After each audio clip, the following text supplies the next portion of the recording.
వచనాలు కలిసి ఉన్నాయి తెలుగు బైబిల్లో, అవి చదువుకుందాం. కన్నడలో చదువుతారు. ಓಕೆ. ದೇವರ ಪರಿಶುದ್ಧ ಗ್ರಂಥದಿಂದ ಪೌಲನು ತಿಮೋತಿನಿಗೆ ಬರೆದ ಮೊದಲನೇ ಪತ್ರಿಕೆ 3ನೇ ಅಧ್ಯಾಯ 14-15 ವಚನಗಳು తెలుగు ಭಾಷೆಯಲ್ಲಿ ಅವು ಎರಡೂ ಕೂಡ ಒಂದಾಗಿವೆ. ಆದ್ರೆ ಕನ್ನಡ ಬೈಬಲ್ ನಲ್ಲಿ ನಾನು ಓದ್ತೇನೆ, ಪ್ರಿಯರೇ ಗಮನಿಸ್ರಿ. ರಾಜ್ಪಾಲನ ಸ್ವರ ವಿನಬಡುತ್ತದೆ? వినిపిస్తుంది. Yes, thank you. ಬೇಗನೆ ನಿನ್ನ ಬಳಿಗೆ ಬರುವನೆಂದು ನನಗೆ ನಿರೀಕ್ಷೆ ಉಂಟು. ಆದರೆ ಒಂದು ವೇಳೆ ನಾನು ತಡ ಮಾಡಿದರೂ ದೇವರ ಮನೆಯಲ್ಲಿ, ಅಂದರೆ ಜೀವಸ್ವರೂಪನಾದ ದೇವರ ಸಭೆಯಲ್ಲಿ ನಡೆದುಕೊಳ್ಳಬೇಕಾದ ರೀತಿಯು ನಿನಗೆ ಗೊತ್ತಾಗಬೇಕೆಂದು ಈ ಸಂಗತಿಗಳನ್ನು ಬರೆದಿದ್ದೇನೆ. ಆ ಸಭೆಯು సత్యಕ್ಕೆ ಸ್ತಂಭವೂ ఆధారವೂ ఆಗಿದೆ. ఇక్కడ సంఘమును గురించిన వివరం స్పష్టంగా వ్రాయబడినట్లు చూస్తాం. ಈ ಭಾಗದಲ್ಲಿ ಸಭೆಯ ಕುರಿತಾಗಿರತಕ್ಕಂತ ವಿವರಣೆಯು ಬಹಳ ಸ್ಪಷ್ಟವಾಗಿ ಬರೆಯಲ್ಪಟ್ಟಿದ್ದೆಂಬುದಾಗಿ ನಾವಿಲ್ಲಿ ನೆನೆಸ್ತಾ ಇದ್ದೇವೆ. సంఘం జీవము గల దేవునిది అనే మాట మనము గమనించాం. ಸಭೆಯು ಜೀವವುಳ್ಳ ದೇವರದ್ದು ಎಂಬುದಾಗಿ ನಾವು ಈ ಮಾತನ್ನು ಗಮನಿಸಿದ್ದೇವೆ. ఆ సంఘం సత్యమునకు స్తంభం అని మనము గమనిస్తున్నాం. ಆ ಸಭೆಯು ಸತ್ಯಕ್ಕೆ ಸ್ತಂಭವಾಗಿದೆ ಎಂಬುದಾಗಿಯೂ ಕೂಡ ಗಮನಿಸ್ತಾ ಇದ್ದೇವೆ. ఆ స్తంభం అనే మాటలో అది స్థిరమైనది, బలమైనది, భారము భరించేది అని మనం విన్నాం. ಕಳೆದ ಬಾರಿ ಆ ಒಂದು ಸ್ತಂಭವಾಗಿರುವಂತ ಒಂದು ಮಾಹಿತಿಯಲ್ಲಿ ಅದು ಸ್ಥಿರವಾಗಿರುವುದು, ಅದು ಬಲವಾಗಿರುವ ಸ್ತಂಭವು, ಅದು ಭಾರ ಭರಿಸುವಂತ ಒಂದು ಸ್ತಂಭವಾಗಿದೆ ಎಂಬುದಾಗಿ ಕೂಡ ಓದಿದ್ದೇವೆ. కనుక స్థానిక సంఘం ఎప్పటికీ స్థిరంగా కదలనిదిగా ఉండాలి, బలంగా వాక్యము చేత బలముగా ఉండాలి. అంతేకాదు సంఘ కార్యక్రమాలు అనేటటువంటి బాధ్యత, భారాన్ని మోసేదిగా సంఘం ఉండాలి. ಆದ್ದರಿಂದ ಸ್ಥಳೀಯ ಸಭೆ ಯಾವಾಗಲೂ ಸ್ಥಿರವಾಗಿರಬೇಕು ಮತ್ತು ಅದು ಬಲವಾಗಿರಬೇಕು ಮತ್ತು ಸ್ಥಳೀಯ ಸಭೆಯ ಎಲ್ಲ ಸೇವೆಯ ಕಾರ್ಯಕ್ರಮಗಳನ್ನು ಹೊರುವುದಕ್ಕೆ, ಅದು ಭಾರ ಭರಿಸುವುದಕ್ಕೆ ಸಮರ್ಥವುಳ್ಳ ಸಭೆಯಾಗಿರಬೇಕು. గత వారంలో మనం విన్న సంగతులు, సంఘమును గురించిన వివరాలు స్పష్టంగా మనం విన్నాం.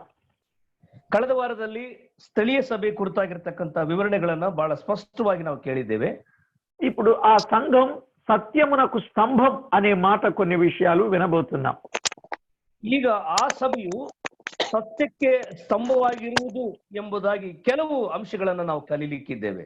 గత వారం విన్నట్లు సంఘం స్థాపించబడాలని, సంఘం ఏర్పరచబడాలని, దేవుడే మానవుడుగా వచ్చి తన రక్తాన్ని కార్చి ఆ రక్తంలో కడగబడి కొనబడి ఎన్నుకొనబడిన వారు సంఘం అని మనం విన్నాం. ಕಳೆದ ವಾರದಲ್ಲಿ ಸ್ಥಳೀಯ ಸಭೆ ಒಂದು ಸ್ಥಾಪನೆ ಆಗಬೇಕು. ಆ ಸಭೆಯು ಕರ್ತನಾದ ಯೇಸು ಕ್ರಿಸ್ತನ ರಕ್ತದಲ್ಲಿ ತೊಳೆಯಲ್ಪಡಬೇಕು. ಆತನು ಪರಲೋಕದಿಂದ ಬಂದು ಈ ಲೋಕದಲ್ಲಿ ತಾನು ಜೀವಿತದ ಕಾಲದಲ್ಲಿ ಆತನು ಜೀವಿಸಿ ಮರಣಿಸಿ ತಿರುಗಿ ಹೇಳುವುದರ ಮೂಲಕವಾಗಿ ಆ ಸಭೆಯು ಸ್ಥಾಪನೆ ಆಗಬೇಕು ಎಂಬ ಉದ್ದೇಶಗಳನ್ನ ನಾವು ಕಲಿತಿದ್ದೇವೆ. సంఘ స్థాపన కొరకై సంకల్పం తండ్రి అయిన దేవునిది. ಸಭೆಯ ಸ್ಥಾಪನೆಗಾಗಿ ಸಂಕಲ್ಪವು ಮೊಟ್ಟಮೊದಲದಾಗಿ ತಂದೆಯಾದ ದೇವರದ್ದಾಗಿದೆ. సంఘాన్ని స్థాపించడానికి స్వరక్తము కార్చిన వాడు కుమారుడైన యేసు క్రీస్తు. ಸಭೆಯನ್ನು ಸ್ಥಾಪಿಸುವುದಕ್ಕಾಗಿ ಸ್ವರಕ್ತವನ್ನು ಚೆಲ್ಲಿದಂತವನು ನಮ್ಮ ಕರ್ತನಾದ ಯೇಸು ಕ್ರಿಸ್ತನು ತಾನೇ ಆಗಿದ್ದಾನೆ. ఆ సంఘములో చేర్చడానికి సహాయకుడు పరిశుద్ధాత్ముడు. ಆ ಸಭೆಯ ಮಂಡಳಿಗೆ ಆತ್ಮಗಳನ್ನು ಸೇರಿಸುವುದಕ್ಕಾಗಿ ಪ್ರಯಾಸ ಪಡುತ್ತಕ್ಕಂಥವನು ಪವಿತ್ರಾತ್ಮನಾದ ದೇವರಾಗಿದ್ದಾನೆ. ఆ సంఘం సత్యమునకు స్తంభం. అందువల్ల ಆ ಸಭೆಯು ಸತ್ಯಕ್ಕೆ ಸ್ತಂಭವಾಗಿದೆ ಪ್ರಿಯರೇ. మరి సంఘాన్ని స్థాపించడానికి సంకల్పం కలిగిన ఆయన, స్వరక్తం ఇచ్చిన ఆయన, సహాయము చేసే ఆయన వారెవరో లేఖనాలలో మనము గమనించాలి. ಈ ಸ್ಥಳೀಯ ಸಭೆಯು ಪ್ರಾರಂಭವಾಗಲಿಕ್ಕೆ ರಕ್ತ ಸುರಿಸಿದ್ದು ಆತನು, ಸ್ಥಾಪಿಸಿದ್ದು ಆತನು, ಕೊಂಡುಕೊಂಡದ್ದು ಆತನು ಮತ್ತು ಆತನಿಗಿರುವ ಈ ಪ್ರಾಮುಖ್ಯವಾದ ಅಂಶಗಳನ್ನ ನಾವು ಈಗ ಕಲಿಲಿಕ್ಕಿದ್ದೇವೆ. రోమీలకు రాసిన పత్రిక 3వ అధ్యాయం 4వ వచనంలో ಅಪೊಸ್ತಲನಾದ ಪೌಲನು ರೋಮಾಪುರದವರಿಗೆ ಬರೆದ ಪತ್ರಿಕೆ 3ನೇ ಅಧ್ಯಾಯ 4ನೇ ವಚನದಲ್ಲಿ దేవుడు సత్యవంతుడు కాక తీరడు అనే మాట మనం చూస్తున్నాం. ದೇವರು ಸತ್ಯವಂತನೇ ಸರಿ ಎಂಬುದಾಗಿ ಕನ್ನಡ ಭಾಷೆಯಲ್ಲಿ ನಾವು ಓದ್ತೇವೆ. ప్రతి మనుషుడు అబద్ధికుడగును గాని దేవుడు సత్యవంతుడు కాక తీరడు అని వ్రాయబడింది. ಅಂದ್ರೆ ಪ್ರತಿಯೊಬ್ಬರು ಕೂಡ ಸುಳ್ಳುಗಾರರಾಗುವರು, ಆದರೆ ದೇವರು ಸತ್ಯವಂತನಾಗಲಿಕ್ಕೆ ಸರಿಯಾಗಿದ್ದಾನೆಂಬುದಾಗಿ. అందుకే సంఘం సత్యమునకు స్తంభం అనే మాటను మనము జ్ఞాపకం చేసుకుంటున్నాం. ಆದುದರಿಂದ ಸಭೆಯು ಸತ್ಯಕ್ಕೆ ಸ್ತಂಭವಾಗಿದೆ ಎಂಬುದಾಗಿ ಅಂಶವನ್ನ ನಾವು ಜ್ಞಾಪಕ ಮಾಡಿಕೊಳ್ತಾ ಇದ್ದೇವೆ. మరి ఇప్పుడు స్వరక్తము కార్చిన కుమారుడైన యేసు క్రీస్తు ఎవరు? ಆದ್ರೆ ಸ್ವರಕ್ತವನ್ನು ಸುರಿಸಿದಂತ ಮಗನಾಗಿರುವ ಯೇಸು ಕ್ರಿಸ್ತನು ಯಾರು ಪ್ರಿಯರೇ? యోహాను సువార్త 14వ అధ్యాయం 6వ వచనంలో, ಯೋಹಾನನು ಬರೆದ ಸುವಾರ್ತೆ 14ನೇ ಅಧ್ಯಾಯ 6ನೇ ವಚನದಲ್ಲಿ, యేసు నేనే మార్గమును సత్యమును జీవమును, నా ద్వారా తప్ప ఎవడును తండ్రి వద్దకు రాడు అని చెప్పబడింది. ಯೇಸು ಕ್ರಿಸ್ತನು ಹೇಳಿದಂತ ಮಾತು, ನಾನೇ ಮಾರ್ಗವು ಸತ್ಯವೂ ಜೀವವೂ ಆಗಿದ್ದೇನೆ, ನನ್ನ ಮೂಲಕವಾಗಿ ಹೊರತು ಯಾರು ತಂದೆಯ ಬಳಿಗೆ ಬರುವುದಿಲ್ಲ ಎಂಬುದಾಗಿ ಹೇಳಿದ್ದನು. అంటే స్వరక్తము కార్చిన యేసు క్రీస్తు సత్యవంతుడు. ಅಂದ್ರೆ ಸ್ವರಕ್ತವನ್ನು ಸುರಿಸಿದಂತ ಯೇಸು ಕ್ರಿಸ್ತನು ಸತ್ಯವಂತನಾಗಿದ್ದಾನೆ. ఇక మూడవదిగా యోహాను రాసిన మొదటి పత్రిక 5వ అధ్యాయం 6వ వచనంలో,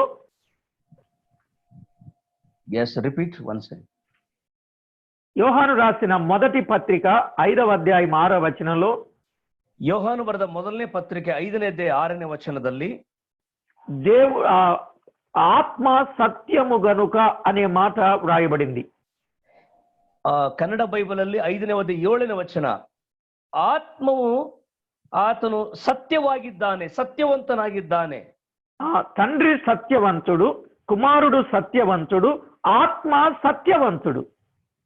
ತಂದೆಯು ಸತ್ಯವಂತನಾಗಿದ್ದಾನೆ, ಮಗನಾಗಿರುವ ಯೇಸು ಕ್ರಿಸ್ತನು ಸತ್ಯವಂತನಾಗಿದ್ದಾನೆ, ಪರಿಶುದ್ಧಾತ್ಮನಾದ ದೇವರು ಕೂಡ ಸತ್ಯವಂತನಾಗಿದ್ದಾನೆ. అందుకే ఆయన సంఘం సత్యమునకు స్తంభం.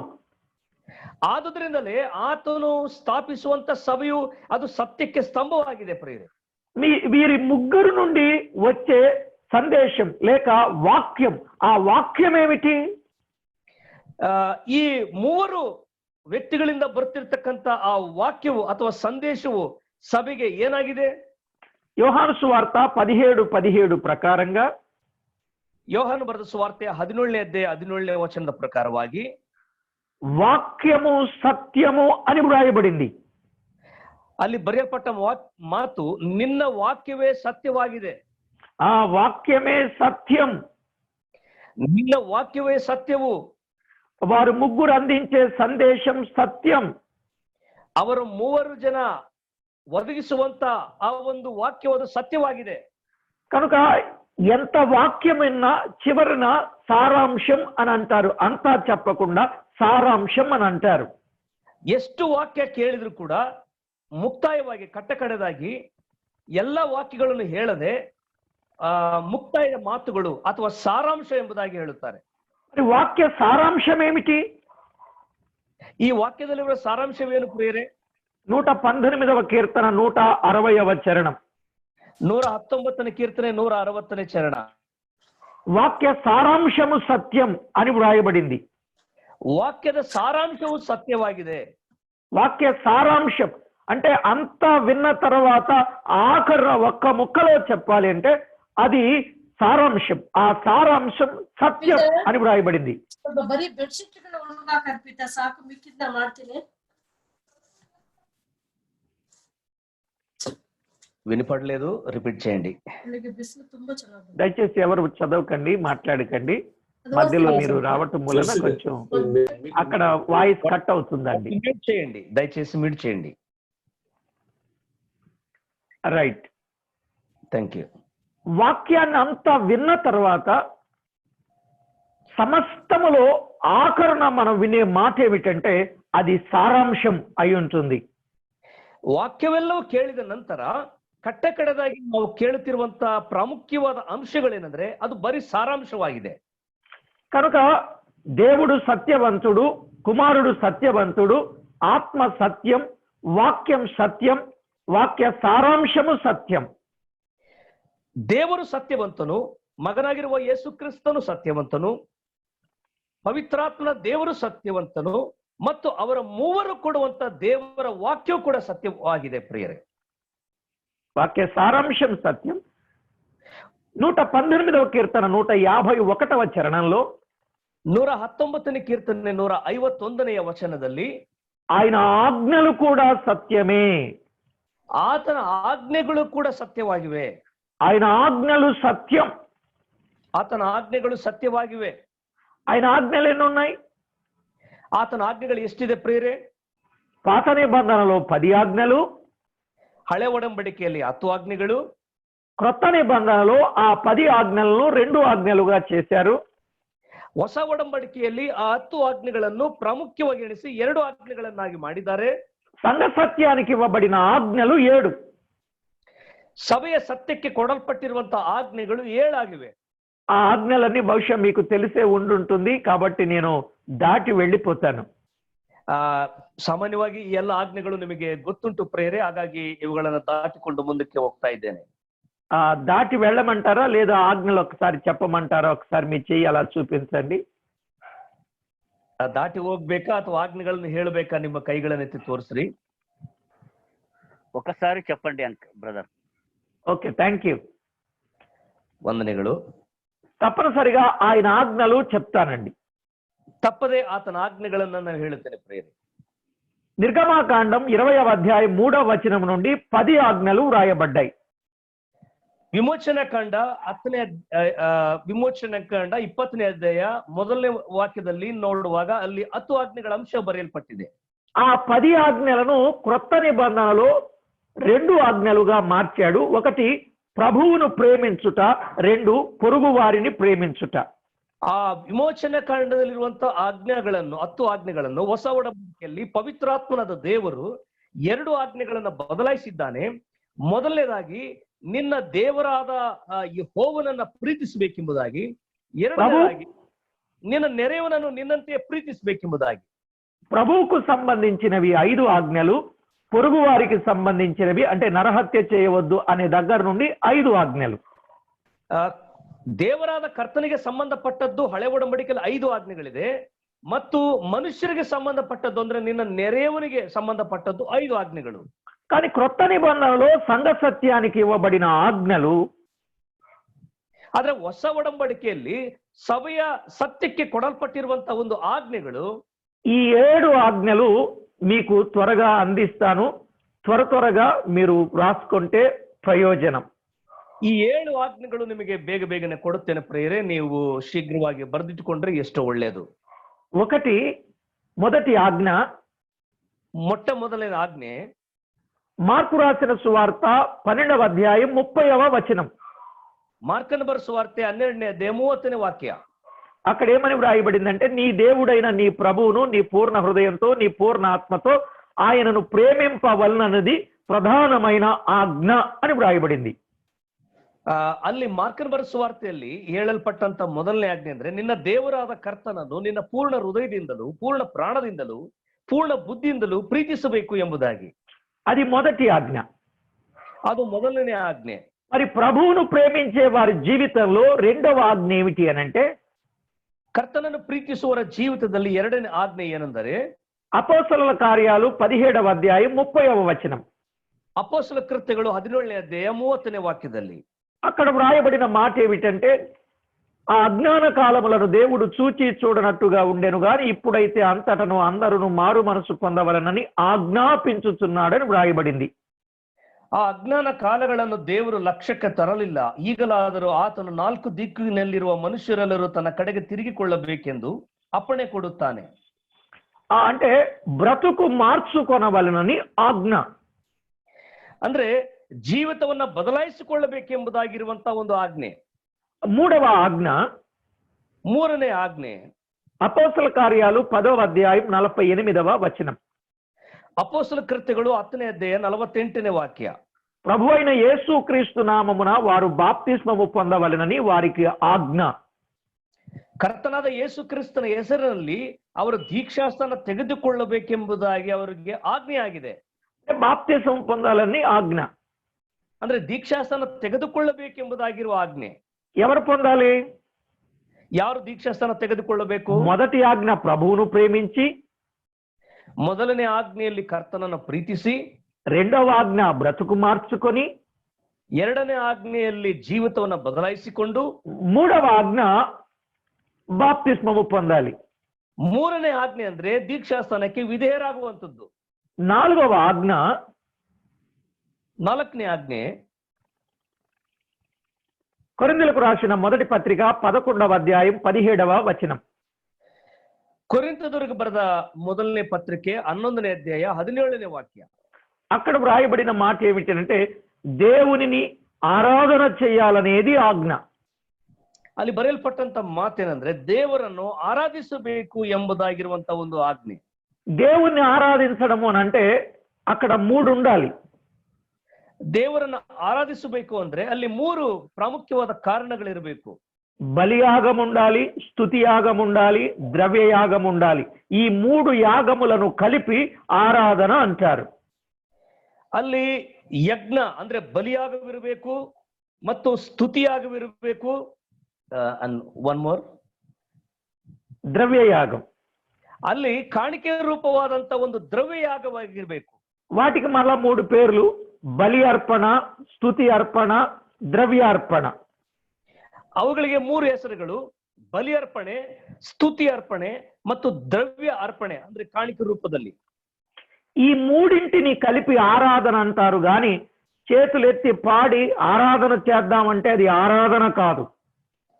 ಈ ಮೂರನ್ನು ಸೇರಿಕೊಂಡು ಅವರು ಆರಾಧನೆ ಎಂಬುದಾಗಿ ಹೇಳುತ್ತಾರೆ. ಆದ್ರೆ ಕೈಗಳನ್ನೆತ್ತಿ ಮಾಡುವಂತದ್ದು ಬರೀ ಆರಾಧನೆ ಅಲ್ಲ ಪ್ರೇರೆ. ఈ మూడింటిలో రెండు ఉంటే అది ఆరాధన కాదు. ఈ ಮೂರಲ್ಲಿ ಬರೀ ಎರಡಿದ್ರೆ ಮಾತ್ರ ಆರಾಧನೆ ಅಲ್ಲ ಅದು. ప్రభువును ఆరాధించడానికి వచ్చిన వారిలో ఒకటి జ్ఞానులు, వారు తెచ్చింది బంగారం, సాంబ్రాణి, బోళం. ಈ ಕರ್ತನ ಆರಾಧನೆ ಮಾಡೋದಕ್ಕಾಗಿ ಮತ್ತೈನ ಬರೆಸುವಾರ್ತೆಯಲ್ಲಿ ಜ್ಞಾನಿಗಳು ಅವರು ಮೂಡಣ ದೇಶದಿಂದ ಬಂದು ಕರ್ತನಾದ ಯೇಸು ಕ್ರಿಸ್ತನ ಸಮರ್ಪಿಸಿದ ಕಾಣಿಕೆಗಳಲ್ಲಿ ಮೂರು ಅಂಶ ಬರೆಯಲ್ಪಟ್ಟಿದೆ ಪ್ರಿಯರೇ. కనుక ఈ మూడు ఉంటేనే, అంటే బంగారం ఆయన రాజరికానికి గుర్తు, బోళం ఆయన శ్రమల జీవితానికి గుర్తు, సాంబ్రాణి ద్రవ్యయాగం ಸುವಾಸನకు ಗುರ್ತು. ಅಂದ್ರೆ ಅಲ್ಲಿ ಬಂಗಾರವಿದೆ, ಅದು ಆತನ ದೈವತ್ವಕ್ಕೆ ಸೂಚನೆ, ಮತ್ತು ರಕ್ತಬೋಳ ಇದೆ, ಅದು ಕ್ರಿಸ್ತನ ಶ್ರಮೆಗಳಿಗೆ ಸೂಚನೆ.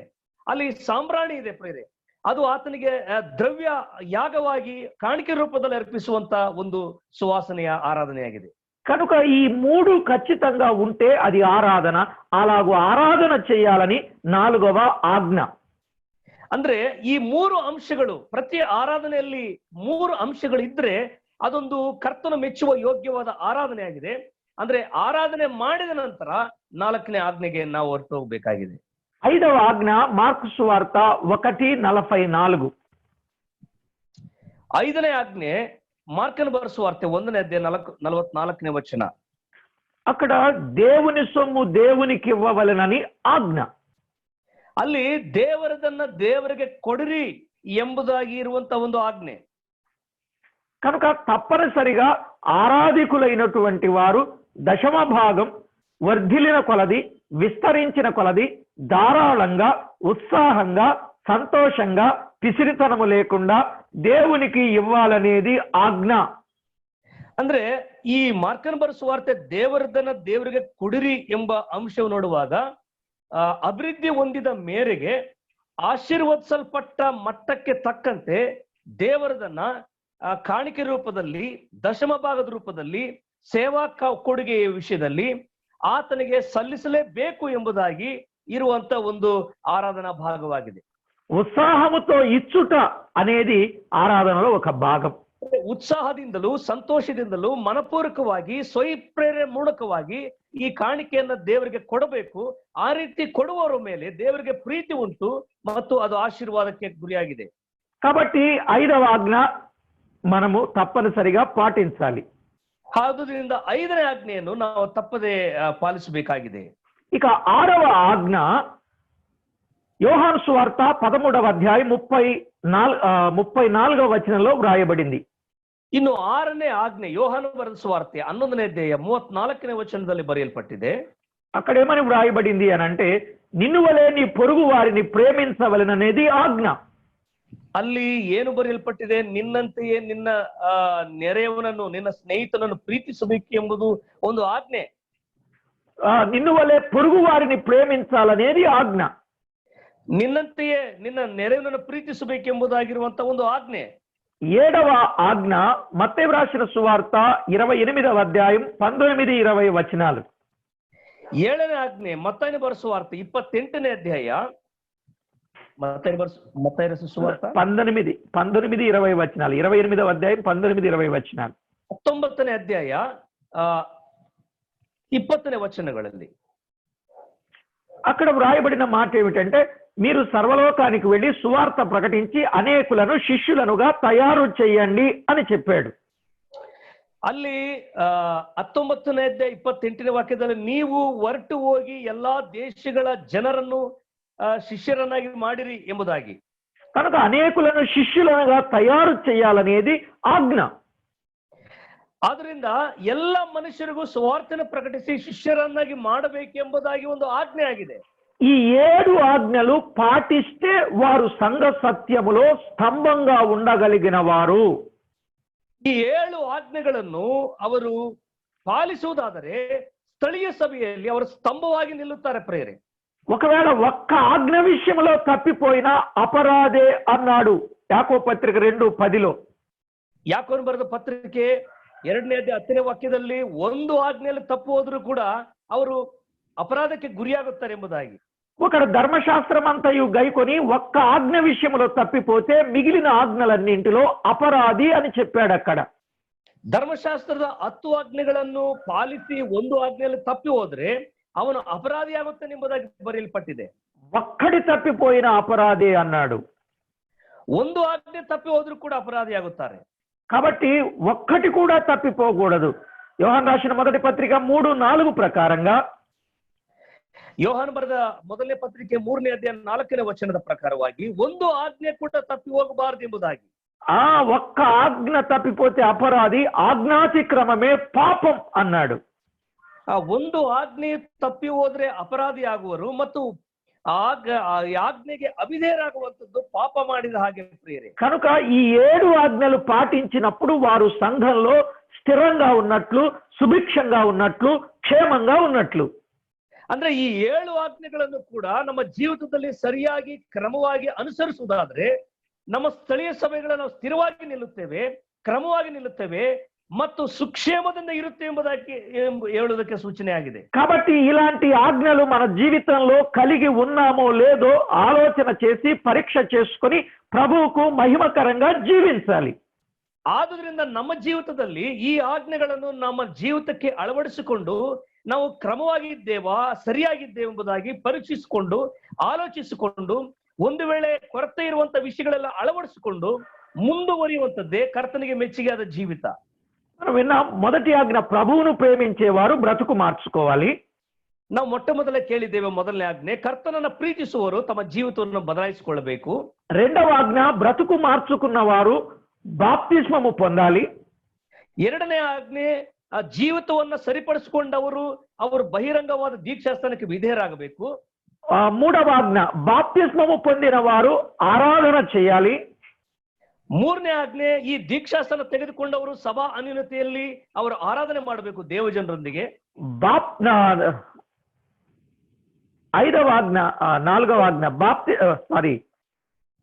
నాలుగవ ఆజ్ఞ, బాప్తిస్మము పొందిన వారు ఆరాధన చేయాలి. This is 4. ఓకే, బాప్తిస్మము పొందిన వారు ఆరాధన చేయాలి. ಓಕೆ, ದೀಕ್ಷಾಸ್ಥಾನ ತೆಗೆದುಕೊಂಡವರು ಈ 4ನೇ ಆಜ್ಞೆ ಏನಂದ್ರೆ ಅವರು ಸಭಾ ಅನ್ಯೂನ್ಯತೆಯಲ್ಲಿ ಆರಾಧನೆ ಮಾಡಬೇಕಾಗಿದೆ. ఆరాధన చేసేవారు దేవుని సొమ్ము దేవునికి ఇవ్వాలి. ಈ ಆರಾಧನೆ ಮಾಡತಕ್ಕಂತ ವಿಶ್ವಾಸಿಗಳು ದೇವರ ಒಂದು ಸೊತ್ತನ್ನು ದೇವರಿಗೆ ಕೊಡಬೇಕಾದದ್ದನ್ನು ದೇವರಿಗೆ ಸಲ್ಲಿಸಬೇಕು. 5వ ఆజ్ఞ, దేవుని సొమ్ము దేవునికి ఇచ్చేవారు పొరుగు వారిని ప్రేమించాలి. 5ನೇ ಆಜ್ಞೆ, ದೇವರ ಸೊತ್ತನ್ನು ದೇವರಿಗೆ ಕೊಡುವಂತವರು ಅವರು ನೆರೆಹೊರೆಯವರನ್ನ ಪ್ರೀತಿಸಬೇಕು. 6వ ఆజ్ఞ, పొరుగు వారిని ప్రేమించేవారు కొంతమందిని శిష్యులనుగా తయారు చేయాలి. 6ನೇದಾಗಿ, ಇತರರನ್ನ ಪ್ರೀತಿಸುವವರು ಕೆಲವರನ್ನ ಶಿಷ್ಯರನ್ನಾಗಿ ತಯಾರು ಮಾಡಬೇಕಾಗಿದೆ.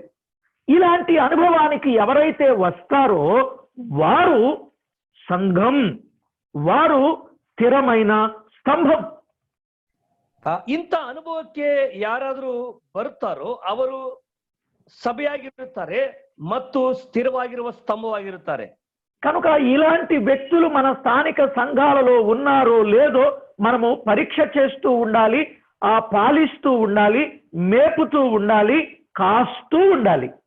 ಈ ರೀತಿಯ ಉಳ್ಳವರು ನಮ್ಮ ಸ್ಥಳೀಯ ಸಭೆಗಳಲ್ಲಿ ಇದ್ದಾರೋ ಇಲ್ಲವೋ ಎಂಬುದಾಗಿ ಪರೀಕ್ಷೆ ಮಾಡುತ್ತಿರಬೇಕು, ಅವರನ್ನ ಕಾಯುತ್ತಿರಬೇಕು, ಉಪದೇಶದಿಂದ ಅವರನ್ನ ಸರಿಯಾಗಿ పోషిಸುತ್ತಾ ಅವರನ್ನ ಮೇಯಿಸಬೇಕಾಗಿದೆ. ఇలాంటి అనుభవానికి వచ్చినప్పుడు వారిని మనము సంపూర్ణులుగా చేసి దేవుని ఎదుట నిలవబెట్టగలిగే సాధనాలమవుతాం. ಈ ರೀತಿಯಾಗಿ ಅನುಭವಕ್ಕೆ ಬಂದಂತವರನ್ನ ನಾವು ದೇವರ ಮುಂದೆ ನಿಲ್ಲಿಸಿ ಅವರಿಗೆ ಅನುಭವವನ್ನು ಕೊಟ್ಟು ಒಂದು ಸಾಧಕರಾಗುತ್ತೇವೆ ಪ್ರಿಯರೇ. ఇలాంటి అనుభవంలోనికి వారిని తేకపోతే రేపు మనం దేవునికి లెక్క ಒಪ್ಪజెప్పవలసిన వారం. ಈ ರೀತಿಯ ಅನುಭವಕ್ಕೆ ಅವರನ್ನ ತಾರದೇ ಇದ್ರೆ ನಾಳೆ ದಿನ ನಾವು ದೇವರಿಗೆ ಲೆಕ್ಕವನ್ನು ಒಪ್ಪಿಸಬೇಕಾಗಿರುತ್ತದೆ. కనుక ఈ 7 ఆజ్ఞల విషయంలో మనము బాధ్యత వహించాలి, భారముతో పని చేయాలి. ಈ 7 ಆಜ್ಞೆಗಳ ವಿಷಯದಲ್ಲಿ ನಾವು ಬಾಧ್ಯತೆ ವಹಿಸಬೇಕಾಗಿದೆ ಮತ್ತು ಭಾರದಿಂದ ಕೆಲಸ ಮಾಡಬೇಕಾಗಿದೆ. అందుకే మనలో కొందరిని సేవకులుగా, పెద్దలుగా, పరిచారకులుగా ఆయన ఎన్నుకొని ఏర్పాటు చేసుకున్నాడు. ಆದುದರಿಂದ ನಮ್ಮಲ್ಲಿ ಕೆಲವರನ್ನು ಸಭಾ ಹಿರಿಯರನ್ನಾಗಿಯೂ ಸುವಾರ್ಥಿಕರನ್ನಾಗಿಯೂ ಸೇವಕರನ್ನಾಗಿಯೂ ಆರಿಸಿಕೊಂಡು ತನ್ನ ಕೆಲಸಕ್ಕಾಗಿ ನೇಮಿಸಿದ್ದಾನೆ. ఇప్పుడు ఆయన ఆజ్ఞలు సత్యం. ಈಗ ಆತನ ಆಜ್ಞೆಗಳು ಸತ್ಯವಾಗಿವೆ. విన్నాం కదండి ఆజ్ఞలు. ఓకేనా? అర్థమైనయా? ಎಲ್ಲರಿಗೂ ಅರ್ಥ ಆಯ್ತಾ? అందరికి అర్థమైన వాక్యాలు ಆಯ್ತು. Okay, thank you. ఎస్, అన్ని బాగా మీకు అర్థమైనట్టుగా మేము అనుకుంటున్నాం. ಶಿವಮೊಗ್ಗ ಸೈಮನ್ గారు ఏదో చెప్తున్నారు. ಅದು 7 ಫಸ್ಟ್ ಹೇಳಿದ್ರು, ಇದು 6 ಆಯ್ತು, ಕೊನೆ 6 ಆಯ್ತು. ಇಲ್ಲ ಅಲ್ಲ, ಅವ್ರು ಹೇಳಿದ್ದು 7 ఆజ్ఞలు. మరొకసారి చెప్పండి, అట్లే వరుసగా చెప్పండి. 1 ప్రభువును ప్రేమించాలి. ಕರ್ತನನ್ನು ಪ್ರೀತಿಸುವುದು ಮೊದಲನೇ ಆಜ್ಞೆ. 2 ಬ್ರతుకు మార్చుకోవాలి. ಎರಡನೇದಾಗಿ ಜೀವಿತವನ್ನು ಬದಲಾಯಿಸಿಕೊಳ್ಳುವುದು. 3 బాప్తిస్మము పొందాలి. ಮೂರನೇದಾಗಿ ದೀಕ್ಷಾಸನಕ್ಕೆ ವಿಧೇಯರಾಗುವುದು. 4 ఆరాధన చేయాలి. ನಾಲ್ಕನೇದಾಗಿ ಸಭೆಯಲ್ಲಿ ಆರಾಧನೆ ಮಾಡುವಂತದ್ದು. 5 దేవుని సొమ్ము దేవునికి ఇవ్వాలి. 5ನೇದಾಗಿ ದೇವರ ಸೊತ್ತನ್ನು ದೇವರಿಗೆ ಕೊಡುವಂತದ್ದು. 6 పొరుగు వారిని ప్రేమించాలి. 6ನೇದಾಗಿ ಇತರರನ್ನ ಪ್ರೀತಿಸುವುದ ಜವಾಬ್ದಾರಿಕೆ. 7 కొంతమందిని శిష్యులను తయారు చేయాలి.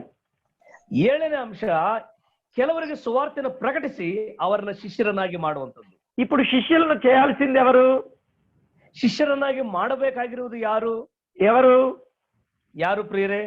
కొన్ని విషయాలు మనం ఇలా ఆలోచన చేద్దాం. ಕೆಲವು ವಿಷಯಗಳನ್ನ ನಾವು ಈ ರೀತಿಯಾಗಿ ಆಲೋಚನೆ ಮಾಡೋಣ. సేవకులేమో సువార్త చెప్పాలి. ಸೇವಕರು ಸುವಾರ್ತೆಯನ್ನು ಹೇಳಬೇಕಾಗಿದೆ. పెద్దలేమో ఉపదేశం చేస్తూ వారిని కాయాలి. ಹಿರಿಯರು ಸ್ಥಳೀಯ ಸಭೆಯಲ್ಲಿ ಉಪದೇಶ ಮಾಡಿ ಅವರನ್ನ ಕಾಯಬೇಕಾಗಿದೆ. పరిచారకులేమో ఉపచర్య చేయాలి. ಸಭಾ ಸೇವಕರಂದ್ರೆ ಪರಿಚಾರಕರು, ಅವರು ಸಭಾ ಸೇವೆಯಲ್ಲಿ ತೊಡಗಿಸಿಕೊಳ್ಳಬೇಕು. పరిశుద్ధులు అంటే గొర్రెలు, వారు ఈనాలి, కనాలి. ಅಂದ್ರೆ ಪರಿಶುದ್ಧರು ಅಂದ್ರೆ ಸಭಿಕರು, ಸಭೆಯ ದೇವಜನರು, ಅವರು ಹೆರಬೇಕು ಮತ್ತು ಹಡಿಬೇಕು ಪ್ರಿಯರೇ. పరిశుద్ధులు కొంతమందిని పట్టి ప్రభు సన్నిధికి తీసుకురావటం వారు కనడం అని అంటారు. ಅಂದ್ರೆ ಪರಿಶುದ್ಧರು ಕೆಲವರಿಗೆ ಸುವಾರ್ತೆಯನ್ನು ಸಾಕ್ಷಿಯನ್ನು ಹೇಳಿ ಅವರನ್ನ ಕರ್ತನ ಕಡೆಗೆ ಆಕರ್ಷಿಸಿ ಸಭೆಗೆ ಕರ್ತರುವಂತದ್ದು ಅವರ ಜವಾಬ್ದಾರಿಕೆ, ಅದು ಹೆರುವಂತದ್ದು, ಹಡಿಯುವಂತದ್ದಾಗಿದೆ. కనుక స్థానిక సంఘంలో వీరి బాధ్యతలు గుర్తించి ప్రతి ఒక్కొక్కరు కూడా ప్రభు సన్నిధికి అనేక మందిని నడిపించవలసిన బాధ్యత వారి మీద ఉన్నది అనే సత్యాన్ని గుర్తిస్తాం. ಅಂದ್ರೆ ಸ್ಥಳೀಯ ಸಭೆಯಲ್ಲಿ ಪ್ರತಿಯೊಬ್ಬರನ್ನು ಕೂಡ ಸುವಾರ್ತೆ ಸಾಕ್ಷಿ ಮೂಲಕವಾಗಿ ಅವರನ್ನ ಸಭೆಗೆ ನಡೆಸಿ ಅವರನ್ನ ಕರ್ತನಲ್ಲಿ ಬೆಳೆಸಿ ಪೋಷಿಸುವಂತದ್ದು ಪ್ರತಿಯೊಬ್ಬರ ಜವಾಬ್ದಾರಿಕೆಯಾಗಿದೆ ಪ್ರಿಯ. మరి ఇంత చెప్పిన తర్వాత మిమ్మల్ని ఒక ప్రశ్న వేయాలని అనుకుంటున్నాను. ಇಷ್ಟು ವಾಕ್ಯ ಹೇಳಿದ ನಂತರ ನಿಮಗೆಲ್ಲರಿಗೂ ಒಂದು ಪ್ರಶ್ನೆ ಕೇಳಬೇಕೆಂಬುದಾಗಿ ಬಯಕೆಯಾಗಿದೆ. నేను దాటిపోవలసిన వాడిని నన్ను వెనక్కి లాగి ఆపు చేసి ఆజ్ఞలు విన్నారు గనుక. ದಾಟಿ ಹೋಗಬೇಕಾಗಿರತಕ್ಕಂಥವರನ್ನ ನೀವು ಎಳೆದು ನಿಲ್ಲಿಸಿ ತಿಳಿಯಪಡಿಸಬೇಕಾಗಿರೋದ್ರಿಂದ కనుక ఈ 7 ఆజ్ఞల్లో ఎంతమంది పాస్ అయి ఉన్నారు, ఎంతమంది ఫెయిల్ అయి ఉన్నారు? పాస్ అయిన వాళ్ళ చేతులు చూపించండి. ಈ 7 ಆಜ್ಞೆಗಳಲ್ಲಿ ಎಷ್ಟು ಮಂದಿ ನೀವು ಪಾಸ್ ಆಗಿದ್ದೀರಿ ಅಥವಾ ಎಷ್ಟು ಮಂದಿ ನೀವು ಫೇಲ್ ಆಗಿದ್ದೀರಿ ನೀವು ತೋರಿಸಿ ಪಾಸ್ ಆಗಿರೋರು. 7 ఆజ్ఞలలో ఒక్క ఆజ్ఞ తప్పినా మిగిలిన ఆజ్ఞల్లో అపరాధులే అన్నాడు. 7 ಆಜ್ಞೆಗಳಲ್ಲಿ ಒಂದು ಆಜ್ಞೆ ತಪ್ಪಿ ಹೋದ್ರೆ ಉಳಿದ ಆಜ್ಞೆಗಳಲ್ಲಿ ಕೂಡ ನೀವು ಅಪರಾಧಿ ಆಗುತ್ತೀರಿ. ఇప్పుడు చెప్పండి, 7 ఆజ్ఞలు పాస్ అయిన వాళ్ళు ఎంతమంది? ಈಗ ಬೇರೆ ಈ 7 ಆಜ್ಞೆಗಳಲ್ಲಿ ನಾವು ಎಷ್ಟು ಮಂದಿ ನಾವು ಪಾಸ್ ಆಗಿದ್ದೇವೆ? నాకు ఒక్క చేయి కూడా కనపడలేదు. ఒక్క చేయి కనపడింది, 2 చేతులు కనపడ్డాయి. నా దగ్గర 100 మంది ఉన్నారు. ఇక చాలా మందికి అవకాశం లేదు.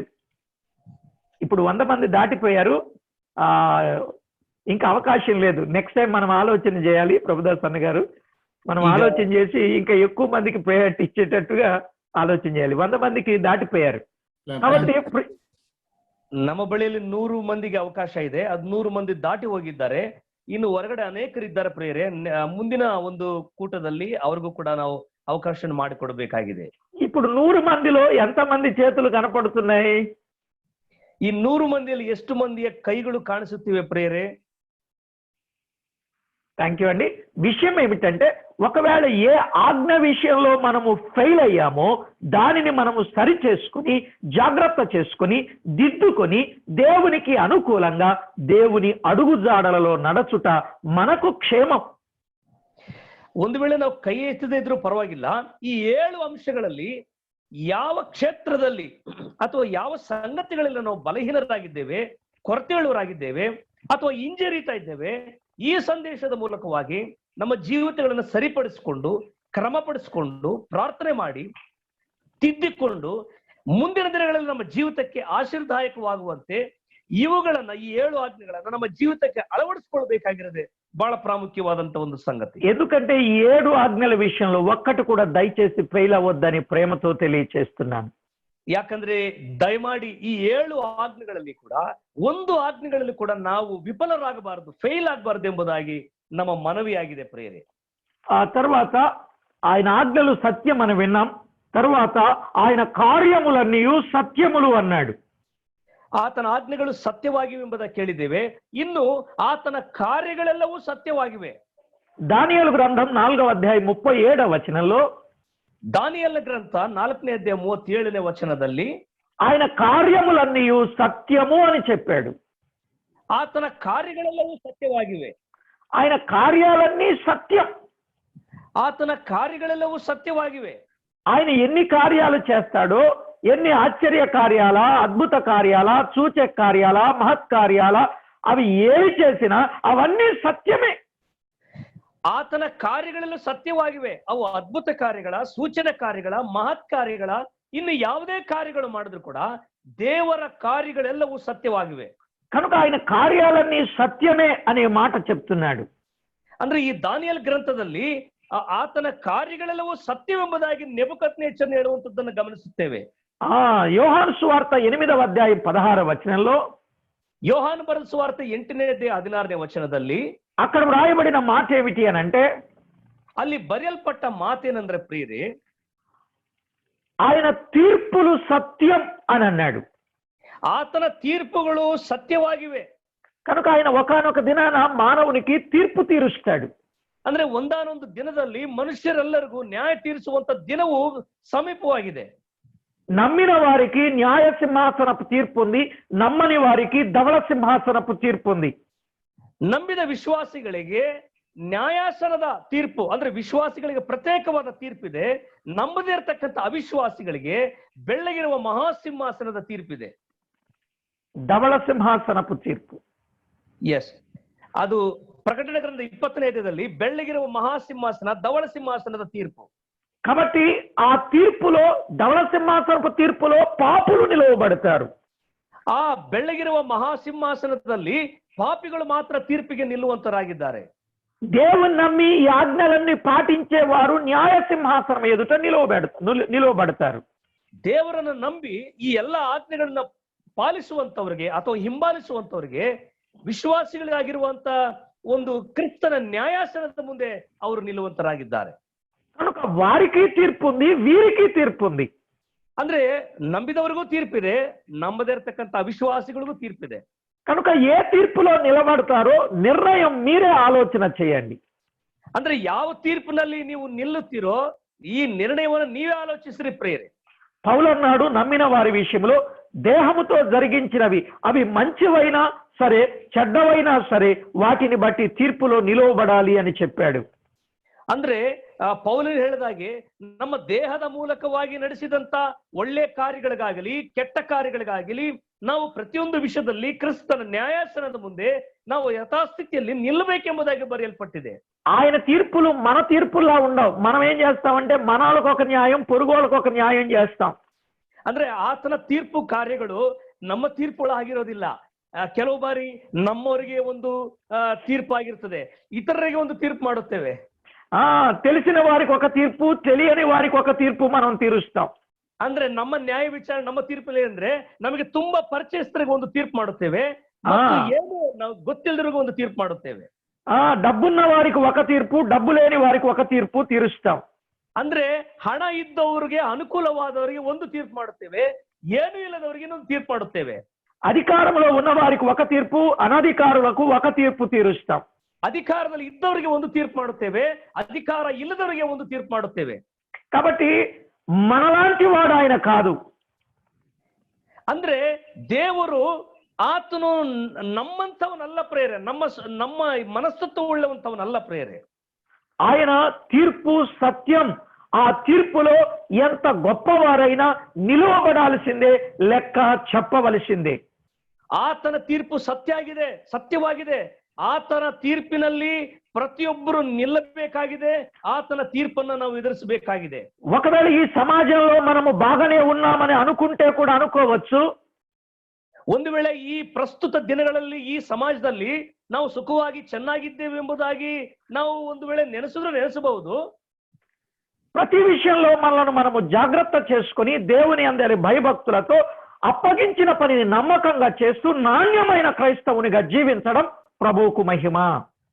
ಅಂದ್ರೆ ಪ್ರತಿ ವಿಷಯದಲ್ಲಿ ಪ್ರತಿ ಹೆಜ್ಜೆಯಲ್ಲಿ ಕೂಡ ನಮ್ಮನ್ನು ನಾವು ಪರೀಕ್ಷೆ ಮಾಡಿಕೊಂಡು ದೇವರು ಒಪ್ಪಿಸಿದ ಕೆಲಸವನ್ನು ಬಹಳ ನಂಬಿಗಸ್ತರಾಗಿ ಮಾಡುತ್ತಾ ನಾಣ್ಯ ರೂಪವಾಗಿರುವಂತ ಕ್ರಿಸ್ತಿಯ ಜೀವಿತವನ್ನು యథార్థತೆಯಿಂದ ಜೀವಿಸುವಂತದ್ದೇ ಬಹಳ ಪ್ರಾಮುಖ್ಯವಾದ ವಿಷಯವಾಗಿದೆ. ఇప్పుడు ఆయన సంఘం సత్యమునకు స్తంభం అని మనం విన్నాం. ಈಗ ನಾವು ಕೇಳಿದ್ದೇವೆ ಆತನ ಸಭೆಯು ಸತ್ಯಕ್ಕೆ ಸ್ತಂಭವಾಗಿದೆ ಎಂಬುದಾಗಿ. ఆ సంఘమును స్థాపించడానికి సంకల్పించిన దేవుడు తండ్రి సత్యవంతుడని విన్నాం. ಆ ಸಭೆಯನ್ನು ಆತನು ಸ್ಥಾಪಿಸಿದಂತವನು ದೇವರು ಸತ್ಯವಂತನಾಗಿದ್ದೆ ಎಂಬುದಾಗಿ ಕೇಳಿದ್ದೇವೆ. ಸ್ವರಕ್ತము కార్చిన కుమారుడు సత్యవంతుడని విన్నాం. ಸ್ವರಕ್ತವನ್ನು ಸುರಿಸಿದಂತ ಮಗನು ಕೂಡ ಸತ್ಯವಂತನೆಂಬುದಾಗಿ ಕೇಳಿದ್ದೇವೆ. సంఘమును కట్టుటలో సహాయపడే ఆత్మ సత్యం అని విన్నాం. ಈ ಸಭೆಯನ್ನು ಕಟ್ಟುವುದಕ್ಕಾಗಿ ಸಹಕಾರ ಕೊಡುತ್ತಿರುವಂತ ಪವಿತ್ರಾತ್ಮನು ಕೂಡ ಸತ್ಯವಂತನಾಗಿದ್ದಾನೆ. ఆయన వాక్యం సత్యం అని విన్నాం. వాక్య సారాంశము సత్యం అని విన్నాం. ಆತನ ವಾಕ್ಯವೂ ಸತ್ಯವಾಗಿದೆ ಮತ್ತು ವಾಕ್ಯದ ಸಾರಾಂಶವೂ ಸತ್ಯವಾಗಿದೆ. ఆయన ఆజ్ఞలు సత్యం, ఆయన కార్యాలన్నీ సత్యం అని విన్నాం. ಆತನ ಆಜ್ಞೆಗಳು ಮತ್ತು ಆತನ ಕಾರ್ಯಗಳೆಲ್ಲವೂ ಸತ್ಯವಾಗಿದೆ ಎಂಬುದನ್ನು ಕೇಳಿದ್ದೇವೆ. ఆయన తీర్పులు సత్యం అని విన్నాం. ಆತನ ತೀರ್ಪುಗಳು ಕೂಡ ಯಾವಾಗಲೂ ಸತ್ಯವಾಗಿವೆ. ఆఖరుగా ఒక మాట మనము జ్ఞాపకం చేసుకున్నట్లయితే కీర్తన 51:6 వ్రాయబడింది. ಕಟ್ಟಕಡೆದಾಗಿ ಒಂದು ಮಾತನ್ನ ನಾವು ನೆನಪು ಮಾಡಿಕೊಳ್ಳೋಣ. ಕೀರ್ತನೆ 51:6 ಬರೆಯಲ್ಪಟ್ಟಿದೆ. అక్కడ వ్రాయబడిన మాట ఏమిటి అని అంటే ఆయన అంతరంగములో సత్యము కోరుచున్నాడు అని వ్రాయబడింది. ಅಲ್ಲಿ ಬರೆಯಲ್ಪಟ್ಟ ಮಾತೇನಂದ್ರೆ ದೇವರು ಪ್ರತಿ ಮನುಷ್ಯನ ಆಂತರ್ಯದಲ್ಲಿ ಸತ್ಯವನ್ನು ಬಯಸುವಂತನಾಗಿದ್ದಾನೆ. ఇప్పుడు ఆయనకున్న కోరిక ఏమిటి అని అంటే మన అంతరంగంలో ఆయన సత్యాన్ని కోరుతున్నాడు. ದೇವರು ಬಯಸುವಂತದ್ದೇನೆಂದ್ರೆ ನಮ್ಮ ಹೃದಯಗಳಲ್ಲಿ ಯಥಾರ್ಥವಾದಂತ ಒಂದು ಸತ್ಯವು ಅಡಕವಾಗಿರಬೇಕೆಂಬುದಾಗಿ ಬಯಸ್ತಾ ಇದ್ದಾನೆ. ఎందుకంటే ఆయన సత్యవంతుడు గనుక, ఆయన సంఘం సత్యమైనది గనుక ఆయన సంఘములో ఉండే వారి అంతరంగంలో, పైకి కాదు, వారి అంతరంగంలో సత్యం ఉండాలనేది ఆయన కోరుతా ఉన్నాడు. ಯಾಕಂದ್ರೆ ಆತನು ಯಥಾರ್ಥವಂತನು ಮತ್ತು ಆತನು ಸತ್ಯವಂತನಾಗಿದ್ದಾನೆ. ಆತನ ನಂಬಿದ ಮಕ್ಕಳ ಹೃದಯಗಳಲ್ಲಿ ಯಾವಾಗಲೂ ಯಥಾರ್ಥವಾದ ಸತ್ಯವು ಅಡಕವಾಗಿರಬೇಕು ಮತ್ತು ಸತ್ಯದಲ್ಲಿ ನಡಿಬೇಕೆಂಬುದಾಗಿ ತಂದೆಯಾದ ದೇವರು ಬಯಸ್ತಾ ಇದ್ದಾನೆ. ఎందుకంటే దేవుడు బాహ్య రూపాన్ని ఆయన లక్ష్య పెట్టాడు, ఆయన ఆంతర్యమును లక్ష్య పెట్టేవాడు కనుక ఈ ఆంతర్యములో సత్యం ఉన్నదో లేదో మనం ఒక్కసారి ఆలోచన చేయడం మంచిది మంచిది మంచిది. ದೇವರು ಯಾವಾಗಲೂ ಕೂಡ ಬಾಹ್ಯ ರೂಪವನ್ನ ಹೊರನೋಟವನ್ನ ಆತನು ಲಕ್ಷಿಸುವುದಿಲ್ಲ, ಆಂತರ್ಯವನ್ನು ಲಕ್ಷಿಸುವನಾಗಿದ್ದರಿಂದ ನಮ್ಮ ಆಂತರ್ಯದಲ್ಲಿರುವ ಯಥಾರ್ಥತೆಯನ್ನು ಮತ್ತು ಸತ್ಯವಾದ ಜೀವಿತವನ್ನು ಆತನು ಇಷ್ಟಪಡುವಂತನಾಗಿದ್ದಾನೆ ಮತ್ತು ಬಯಸುವಂತನಾಗಿದ್ದಾನೆ. ఇప్పుడు మీరు చెప్పండి, మీ అంతరాత్మ సత్యం కలిగే ఉందా? ಪ್ರಿಯರೇ, ನಾವು ಹೇಳ್ಬೋದ ನಮ್ಮ ಅಂತರಾತ್ಮವು ಎಲ್ಲಾ ವಿಷಯಗಳಲ್ಲಿ ಅದು ಯಥಾರ್ಥವಾಗಿ ಸತ್ಯವಾಗಿದೆ ಎಂಬುದಾಗಿ?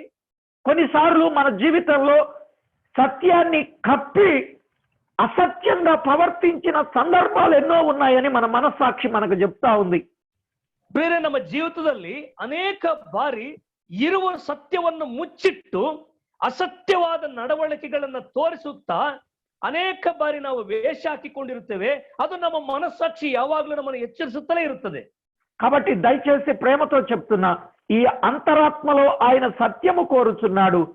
ఆయన కోరిన కోరికను మనము నెరవేరిస్తే ఈ క్రైస్తవ జీవితానికి ఒక గొప్ప విలువ ఉంటుంది అని ప్రభు పేరట మనవి చేస్తున్నాను. ನಾವು ನಿಮಗೆ ಮನವಿ ಮಾಡುವುದೇನೆಂದ್ರೆ, ದೇವರು ಬಯಸುವಂತ ಈ ಸತ್ಯವಾದ ನಡವಳಿಕೆ ಮತ್ತು ಸತ್ಯವಾದ ಜೀವಿತವು ನಮ್ಮಲ್ಲಿ ಅಳವಡಿಸಿಕೊಂಡು ಆತನಿಗೊಂದು ಪ್ರಿಯವಾದ ಜೀವಿತವನ್ನು ಜೀವಿಸುವಂತದ್ದೇ ಅದು ಬಹಳ ಮೆಚ್ಚುಗೆ ಆದದ್ದು. ಅದು ನಾವು ಮನವಿ ಮಾಡುವಂತರಾಗಿದ್ದೇವೆ. ಇಂತಕಿ ಏದಿ ಸತ್ಯಂ? ಇಷ್ಟಕ್ಕೂ ಯಾವುದು ಸತ್ಯವ ಪ್ರಿಯರೇ? ఏది ಯಾವುದು ಸತ್ಯ? ಯಾವುದು? ఈవేళ నాది సత్యం నాది సత్యం నాది సత్యం నాది సత్యం అంటూ పోట్లాడుకునే పరిస్థితులు కనబడుతున్నాయి. ಈ ದಿನಗಳಲ್ಲಿ ಅನೇಕ ಕ್ಷೇತ್ರಗಳಲ್ಲಿ ನೋಡುತ್ತೇವೆ, ನನ್ನದು ಸತ್ಯ, ನಮ್ಮದು ಸತ್ಯ, ನನ್ನದು ನಮ್ಮದು ಎಂಬುದಾಗಿ ಅನೇಕ ಹೋರಾಟಗಳನ್ನು ನಾವು ನೋಡುತ್ತಾ ಇದ್ದೇವೆ. ఏది సత్యం అంటే ఏదైతే నిత్యము ఉంటుందో దాని కొరకు మనము చేసే పత్యం సత్యం. Praise the Lord. ಯಾವ್ದಾದ್ರು ನಿತ್ಯವಾಗಿರುತ್ತದೋ ಅಂದ್ರೆ ಶಾಶ್ವತವಾಗಿರುತ್ತದೋ ಅದಕ್ಕೋಸ್ಕರವಾಗಿ ನಾವು ಪಥ್ಯವಾಗಿದ್ದು ಮಾಡುವಂತದ್ದೆಲ್ಲವೂ ಸತ್ಯವಾಗಿದೆ. ఏది సత్యం? ఏదైతే నిత్యము ఉంటుందో దాని కొరకు మనము చేసే పత్యం అది సత్యం. ಯಾವ್ದಾದ್ರು ನಿತ್ಯತ್ವದಲ್ಲಿ ಇರ್ತದೋ ಅಂದ್ರೆ ನಿತ್ಯವಾಗಿರುತ್ತದೋ ಅದಕ್ಕಾಗಿ ನಾವು ಮಾಡುವಂತ ಎಲ್ಲಾ ಪಥ್ಯವಾಗಿ ಮಾಡುವ ಎಲ್ಲ ಕಾರ್ಯಗಳು ಅವು ಸತ್ಯವಾಗಿರುತ್ತವೆ. ఇప్పుడు చెప్పండి, ఎంతమంది పత్యం కలిగిన క్రైస్తవ్యాన్ని కలిగి ఉన్నాం? ನಾವು ಈಗ ಹೇಳಿಕೊಳ್ಳೋಣ ಪ್ರೇರೆ, ಎಷ್ಟು ಮಂದಿ ನಾವು ಪಥ್ಯವಾಗಿರುವ ಕ್ರೈಸ್ತರಾಗಿದ್ದೇವೆ. లోకంతో పాటు మనము కూడా కలిసిపోయి జీవించడం అది పత్యం కాదు. ಲೋಕದ ವ್ಯವಹಾರಗಳ ಲೋಕದ ಕಾರ್ಯಗಳಲ್ಲಿ ನಾವು ಹೊಂದಿಕೊಂಡು ಜೀವಿಸುವುದು ಪಥ್ಯವಾಗಿರೋ ಜೀವಿತವಲ್ಲ. వారికి మనము ప్రత్యేకంగా జీవించి ప్రభు కొరకు నిలబడి సత్యమును అనుసరించుట పత్యం. ಅವರಿಗೆ ನಾವು ಪ್ರತ್ಯೇಕವಾಗಿದ್ದು ಜೀವಿಸಿ ಕರ್ತನಿಗೋಸ್ಕರವಾಗಿ ನಿಂತು ಸಾಕ್ಷಿಯಾಗಿರುವುದು ಪಥ್ಯವಾದ ಕೆಲಸ. అలాంటి అనుభవాన్ని మన జీవితంలో కలిగి దేవునికి మహిమ తేవాలని మనసారా కోరుకుంటున్నాను. ಆ ರೀತಿಯಾಗಿ ನಾವು ಜೀವಿಸಿ ಕರ್ತನಿಗೆ ಸಂಪೂರ್ಣವಾದ ಮಹಿಮೆ ತರುವ ಮಕ್ಕಳಾಗಿ ಜೀವಿಸಬೇಕೆಂಬುದಾಗಿ ನಾವು ಮನಪೂರ್ವಕವಾಗಿ ನಿಮಗೆ ವಿನಂತಿಸುತ್ತೇವೆ. అంతరంగంలో సత్యము కోరే ఆయనను మనం ఎప్పుడూ సంతోషపరుస్తూ సత్యములో కొనసాగుదాం. ಅಂತರಂಗದಲ್ಲಿ ಯಥಾರ್ಥವಾದ ಸತ್ಯವನ್ನು ಬಯಸುವಂತ ದೇವರಿಗೆ ಯಾವಾಗಲೂ ಕೂಡ ನಾವು ಮಹಿಮೆ ಪಡಿಸುತ್ತಾ ಸತ್ಯದಲ್ಲಿ ಜೀವಿಸಬೇಕೆಂಬುದಾಗಿ ನಾವು ನಿಮಗೆ ಬಯಸುವಂತರಾಗಿದ್ದೇವೆ. అలా ఉన్నప్పుడే సంఘం సత్యం, ఆ సంఘాన్ని కట్టిన ఆయన సత్యం, సంఘస్థుడు సత్యం. ನಾವು ಆ ರೀತಿಯಾಗಿ ಯಥಾರ್ಥವಾದ ಸತ್ಯದಲ್ಲಿ ನಡೆಯುವಾಗ ನಮ್ಮ ಸ್ಥಳೀಯ ಸಭೆ ಸತ್ಯವಾಗಿರ್ತದೆ, ಸಭೆ ಸ್ಥಾಪಿಸಿದಂತ ನಮ್ಮ ಕರ್ತನ ಸತ್ಯವಾಗಿದ್ದಾನೆ ಮತ್ತು ಪವಿತ್ರಾತ್ಮ ಸತ್ಯವಾಗಿದ್ದಾನೆ, ನಮ್ಮ ಸಭಿಕರು ಕೂಡ ಸತ್ಯವಂತದಲ್ಲಿ ಇರುತ್ತಾರೆ. అప్పుడే సత్యములో సంఘం, సంఘములో సత్యం. ಆಗ ಮಾತ್ರವೇ ಸತ್ಯದಲ್ಲಿ ಸಭೆ ಇರುತ್ತದೆ ಮತ್ತು ಸಭೆಯಲ್ಲಿ ಸತ್ಯವು ಅಡಕವಾಗಿರುತ್ತದೆ. ప్రార్థన చేసుకుందాం. తలలో వంచండి. ಮಾಡಿಕೊಳ್ಳೋಣ ಪ್ರಿಯರೇ, ದಯಮಾಡಿ ತಲೆಗಳನ್ನು ಬಾಗಿಸಿರಿ. తల వంచి కళ్ళు మూసుకొని అంతరంగంలో సత్యం ఉందో లేదో ఒక్క నిమిషం ఆలోచించేద్దాం. ನಾವು ತಲೆಗಳನ್ನು ಬಾಗಿಸಿಕೊಂಡು ಪ್ರಾರ್ಥನೆ ಮಾಡುವಾಗ ನಮ್ಮ ಅಂತರಂಗದಲ್ಲಿ ಸತ್ಯವು ಇದೆಯೋ ಇಲ್ವೋ ಎಂಬುದಾಗಿ ನಾವು ಒಬ್ಬೊಬ್ಬರಾಗಿ ವೈಯಕ್ತಿಕವಾಗಿ ಸ್ವಪರೀಕ್ಷೆಗೆ ಒಳಪಡಿಸಿಕೊಳ್ಳೋಣ. ప్రార్థన చేసుకుందాం, పరీక్ష చేసుకుందాం. ಪರೀಕ್ಷೆಗಳ ಮಾಡಿಕೊಂಡು ಪ್ರಾರ್ಥನೆ ಮಾಡಿಕೊಂಡು ಪ್ರಿಯರೇ. అన్న ప్రభుదాస్ అన్న గారు ప్రేరేపణ కలిగిన వారి ఒక్కరికి ప్రార్థన చేయమని చెప్పండి అన్న.